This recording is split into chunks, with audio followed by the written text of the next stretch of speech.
welcome to Triple SU. Dan di edisi podcast kali ini gue akan membahas mengenai ospek, yaitu obrolan seputar perkuliahan dan kampus. Yeay. Nah, kali ini gue akan mewawancarai teman gue yang bernama Isna. Penasaran gimana ceritanya? Simak terus podcast ini sampai akhir, oke? Sebelumnya jangan lupa untuk subscribe, like, dan share video podcast ini ke teman-teman kalian, karena semoga dengan adanya podcast ini teman-teman kalian maupun kalian mendapatkan informasi terbaru, informasi tambahan seputar jurusan yang ada di Universitas Indonesia. Udah diceritain. Nah, sekarang kita pengen tahu nih, gimana sih kehidupan lo selama di kampus? Dimulai dari ketika lo semester 1 sampai saat ini semester 4, di jurusan lo, di jurusan sastra Arab, itu lo belajar apa aja? Mungkin teman-teman di sini ada yang belum tahu ya, termasuk gue juga masih bingung gitu ya. Kalau jurusan sastra Arab itu ngapain aja sih? Terus ada prakteknya juga kah?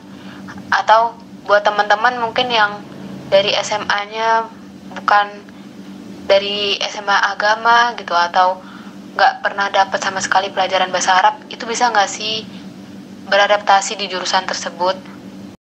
Nah, kehidupan gue di kampus, dari semester pertama sampai semester 4 itu, kalau kalian tahu, sastra Arab tuh banyak banget. Jadi sastra Arab itu sebenarnya kan program studi Arab, ya kan. Jadi di sana nggak cuma belajar sastranya aja. Kalau di pikiran kalian kan pasti sastra itu ya kayak misalnya bentuk puisi, bentuk dan sebagainya. Nggak belajar sastra doang. Tapi karena program studi, jadi kita juga belajar budaya di sana, budaya Arab. Kemudian kita juga belajar linguistik Arabnya. Terus kita juga belajar sejarah Arabnya sendiri gitu. Karena emang program studi, jadi maksudnya kayak nggak cuma terbatas di sastra aja gitu. Kalau praktek mungkin di sini lebih ke praktek ini ya, berbicara, praktek mendengar. Pokoknya kan jadi di sastra Arab itu ada yang namanya kemahiran bahasa Arab, itu matkul, di mana itu ada 4 ya, jadi KBA, singkatannya KBA ya, kemahiran bahasa Arab untuk mendengar, membaca, menulis, dan juga berbicara, kayak bahasa Inggris lah pokoknya lah. Jadi kita di sana dilatih bagaimana cara berbicara, kemudian kita melatih telinga untuk terus mendengar dan sebagainya. Kayak gitu sih kalau di sastra Arab. Jadi seru banget, pasti seru banget ketika lu mempelajari bahasa daerah lain, bahasa negara lain. Itu lu bakal menemukan keunikan yang nggak bakal lu temuin di bahasa lu sendiri. Itu serunya di situ. Dan lu bakal menemukan budaya yang, oh ternyata Arab tuh kayak gini ya. Ternyata selama ini gue salah berekspektasi terhadap Arab dan sebagainya. Serunya di situ. Oh, jadi gue baru tahu. Ternyata namanya program studi ya, bukan sastra. Ya, selama ini kita kenalnya sastra gitu. Iya, bener banget sama. Oh, ini apakah semua kemahiran bahasa itu ada di semua jurusan yang ada di FIB? Atau gimana? Terutama yang kayak program studi Prancis, Jerman, Jepang, dan sebagainya. Itu semuanya ada kemahiran bahasa kayak gitu ya? Nah iya, setahu gua program studi atau sastra itu ada kemahiran bahasanya. Menurut lo, mata kuliah apa yang paling berat? Dan mata kuliah apa yang menurut lo paling mudah? Kalau menurut gue sih, seluruh mata kuliah tuh punya kadar mudah dan sulitnya masing-masing ya. Gak ada yang benar-benar mudah dan gak ada yang benar-benar susah. Tapi kalau gue disuruh milih mana yang paling mudah, menurut gue itu mungkin kemahiran bahasa Arab membaca. Kenapa? Karena kalau di buku yang gue pelajarin, di situ udah ada harokatnya. Jadi kayak baca ya tinggal baca aja gitu kan. Cuman di bagian akhir aja ada nggak dikasih tanda harokat. Paling mau dibaca u, a atau i-nya gitu kan. Kita harus mengenali dulu kayak gimana struktur kalimatnya kayak gitu kan. Jadi benar-benar nggak ada yang mudah banget sebenarnya, karena membaca pun juga punya keahlian khusus gitu. Itu kalau membaca ada harokatnya emang gampang, tapi kalau nggak ada harokatnya, wah bingung juga kalau lu nggak tahu itu kosakata apa gitu kan. Itu beda lagi ceritanya nanti. Kalau di program studi Arab itu tuh anak-anaknya kayak gimana sih? Apakah anak-anaknya suka membaca semua, atau berlatar belakang rata-rata dari pesantren atau gimana gitu. Biasanya kan setiap jurusan itu ada ciri khasnya masing-masing. Nah, kalau di program studi Arab itu kayak gimana? Kalau orang-orangnya ya suka baca semua sih enggak pasti, tapi karena kita anak kuliahan pasti dituntut banget kan untuk membaca gitu. Dan ya awalnya pun orang-orang yang tidak terlalu tertarik dengan membaca, pada akhirnya mereka harus membaca, dan itu pasti melatih kita banget sih untuk suka dengan membaca gitu. Gue sendiri adalah tipikal orang yang memang tidak suka baca gitu, tapi pada akhirnya karena keadaan di kuliah memaksa gue untuk membaca, akhirnya ya gue menjadi orang yang suka membaca pada akhirnya gitu. Guys, berarti lingkungan itu sangat berpengaruh nih bagi kehidupan kita. Maka dari itu ya kita pinter-pinter ya untuk mencari lingkungan teman-teman yang mereka itu memang senang untuk belajar gitu, supaya kita juga termotivasi untuk ikut belajar juga, untuk ikut menggali ilmu dan sebagainya gitu. Bener banget ya pokoknya, cari pergaulan yang baik ya, ini pesan aja sih. Oh, gue baru tahu kalau misalnya ternyata gak banyak juga yang dari pesantren ya. Dan buat kalian guys, jangan khawatir kalau misalnya kalian bener-bener gak bisa bahasa Arab sama sekali, atau bahasa apapun itu ya, karena bakal diajarin dari nol gitu kan. Dan banyak yang bantu juga, ya nggak nak? Berbagai latar belakang banget, nggak cuma pesantren doang, tapi juga SMA biasa maupun sekolah alam. Nah itu juga ada orang-orangnya, dan nggak semuanya jago bahasa Arab pure, nggak benar-benar kita mulai dari awal banget. FYI aja nih fun fact-nya anak sastra Arab ya, anak sastra Arab tuh nggak Islam semua, ada yang non Muslim satu orang, dan wah dia keren banget pokoknya. Lo tau lah gimana ya perjuangan seorang non muslim belajar bahasa Arab. Dia harus belajar Iqra dari awal, dan wow, perkembangannya tuh dia sekarang udah cepet banget. Dia udah bisa baca teks, dan dia juga berarti mau nggak mau kan harus belajar tentang budaya Islam di Arab juga ya kan. Itu keren banget sih menurut gue, apresiasi banget buat orang-orang yang kayak gitu. Wah, keren banget, Masya Allah. Kayak sendirian gitu ya, sendirian nonis, tapi dia tetap gigih untuk terus belajar bahasa Arab. Kalau mungkin kita orang Islam kan karena dari kecil gitu udah belajar Iqra dan sebagainya, jadi udah ada dasarnya gitulah. Kalau dia benar-benar dari awal banget berarti ya gila sih, keren banget. Nah, menurut lo bedanya jurusan lo sama jurusan yang lainnya tuh apa? Kalau ditanya apa bedanya jurusan gue ya sama jurusan lain, jujur gue kurang tahu sih jurusan lain kayak gimana, kan gue nggak tahu ya. Tapi kalau dari jurusan FIB nih, lo tau lah FIB seheterogen itu orang-orangnya. Dan kalau di sastra Arab, gue cukup mendapat lingkungan yang baik sih, karena kan background dari sastra Arab itu nggak terlalu nggak terlalu heterogen banget gitu. Mereka ya paling rata-rata, kalau nggak anak santren malah dikit loh, beberapa doang dari SMA biasa, dan mereka juga nggak terlalu paham bahasa Arab juga. Jadinya kayak kita bener-bener di jurusan tuh bener-bener dibimbing bareng, jalan bareng, pokoknya kekeluargaannya tuh dapat banget lah di jurusan gue tuh. Nggak tahu juga sih kalau jurusan lain juga kayak gitu, tapi secara keseluruhan sih kekeluarganya dapat, bahkan sama dosen-dosennya pun benar-benar erat banget gitu, dan cuttingnya juga sangat membantu banget. Nah, ngomongin dosen nih, gue pengen tahu nih gimana sih dosen di jurusan lo? Mereka pelit nilai apa enggak? Terus banyak yang killer apa banyak yang santuy? Dan rata-rata mereka itu berlatar belakang dari mana? Ngomongin guru ya, waduh, asli dosen gue itu nggak ada yang pelit nilai, alhamdulillah. Oh ada cuman gue belum diajarin sih. Dia dosen terkenal banget lah di semua angkatan, paling pelit nilai.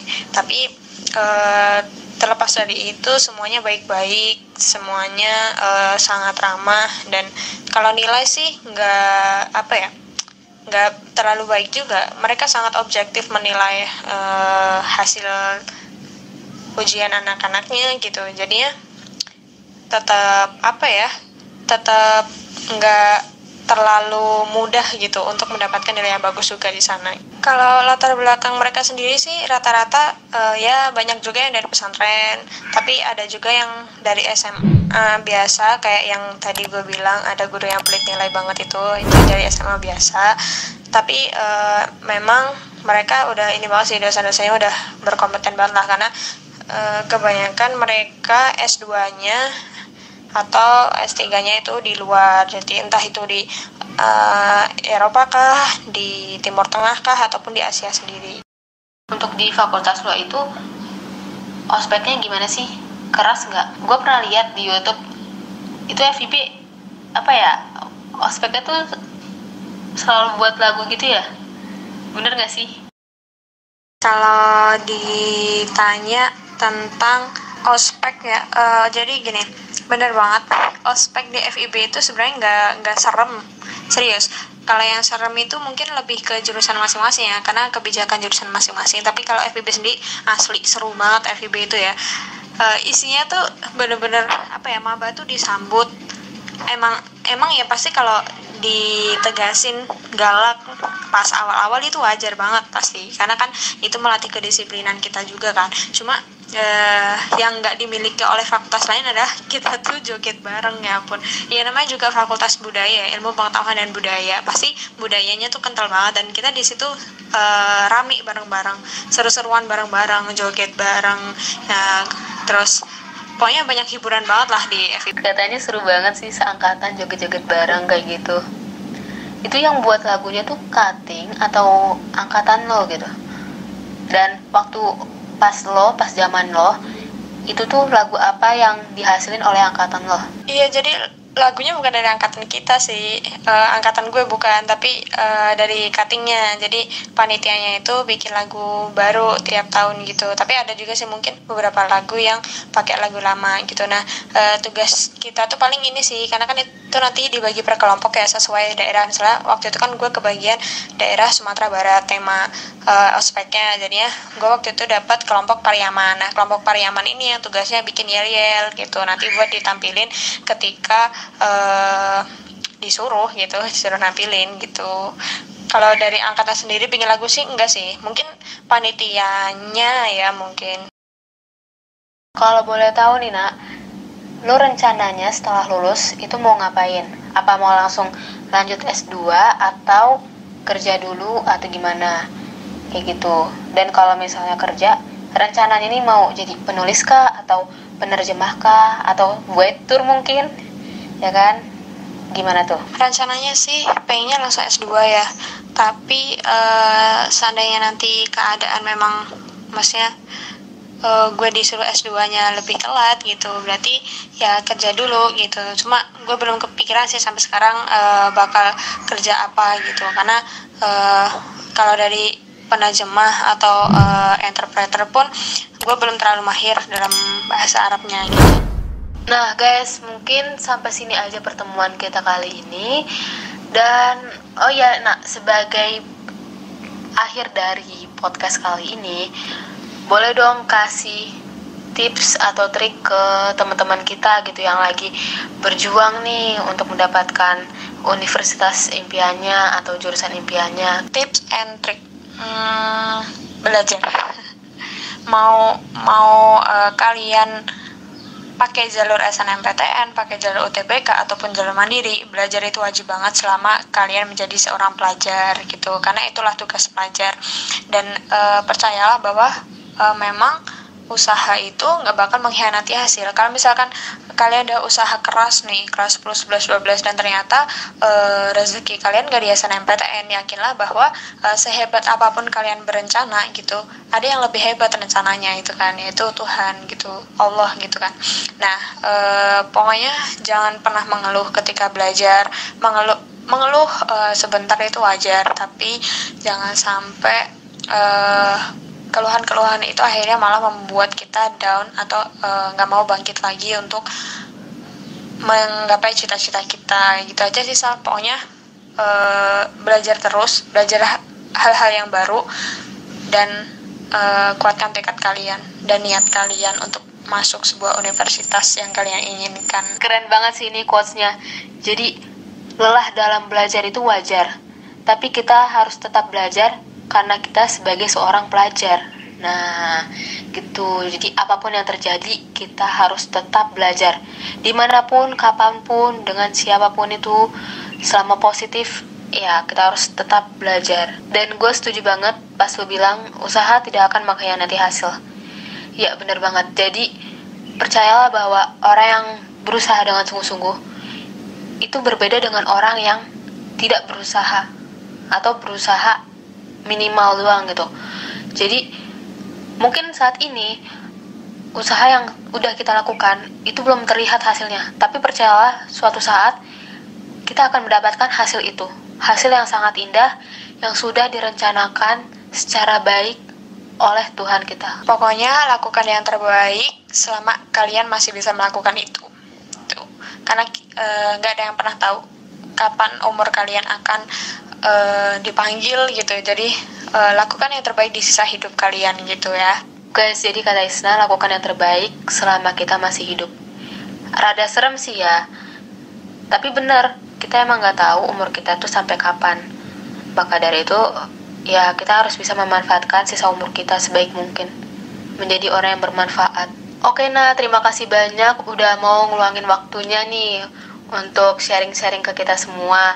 Pokoknya semua yang lo omongin itu benar-benar informatif dan bermanfaat banget.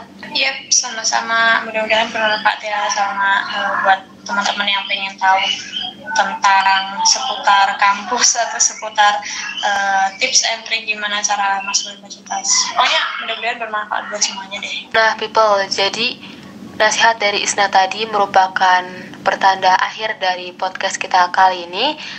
Terima kasih buat kalian yang sudah menyimak podcast ini dari awal hingga akhir. Semoga podcast ini bermanfaat untuk kita semua.